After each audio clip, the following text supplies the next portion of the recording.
Well, Montana bars and casinos may be open for business, but the governor's phase 2 COVID-19 guidelines remain in effect. So what happens if a business doesn't follow the directives? Q2's Andrea Lutz digs into that very question and learns just because a complaint is made, there's not much legally that can be done about it. At Warden's Casino up in the Billings Heights, machines have been going dark at 12:30. When the governor rolled out his guidance, we did take it very seriously. But it's not because Josh Benson, who owns 6 casinos in Billings, wants it that way. He says for now, it's in the best interest of his business. Getting back to normal is as fast as we can is my top priority right now. A top priority because each day he's losing out on customers. When businesses around us stay open until 2 o'clock, when we close at 12:30, we do lose business. Customers will leave our establishment even before 12:30 to ensure that they get a seat at a casino or a gambling machine at 12:30. It's because Benson says they're following the state's COVID-19 safety directive. So when he's witnessed others not doing the same thing, he's expressed frustration to the city, to the county, and even to the state. You know, they essentially said that they've received a lot of complaints. They have forwarded them all to the county attorney, but as to their knowledge, nothing has been done about it as of yet. Riverstone health officials say when a complaint comes in regarding a business they license, they have an investigative process.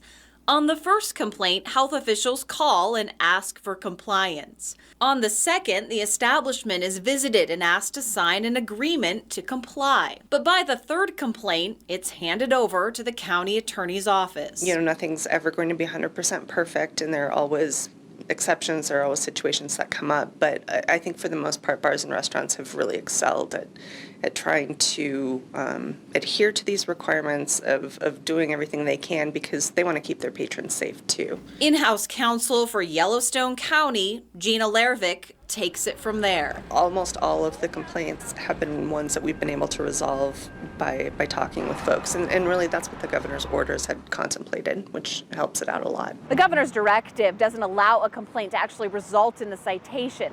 So instead, repeated violators would have to be charged criminally in court. That also means the case would have to be strong enough to do so. Because it's that significant of an issue, we're also very careful in making sure that we're following all of our requirements, that we're dotting I's and crossing T's and making sure that all avenues have been closed first. Lervik says they aim to do public education first, which she believes has been successful. So far in Yellowstone County, there's been upwards of 990 complaints made concerning businesses and individuals not following the guidelines. 0 have been formally charged. Lervik says instead they've been warned and given a plan to work out the misunderstanding.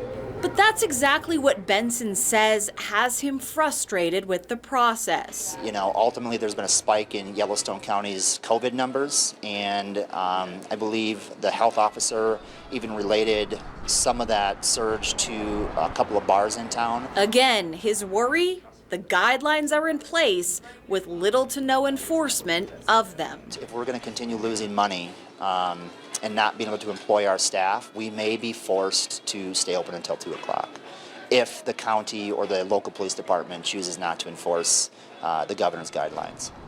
In Billings, Andrea Lutz, MTN News. And Andrea also checked in with the Montana Tavern Association to see what sort of complaints are coming its way on the state level. In a statement, officials say they encourage all tavern operators to follow the laws in place.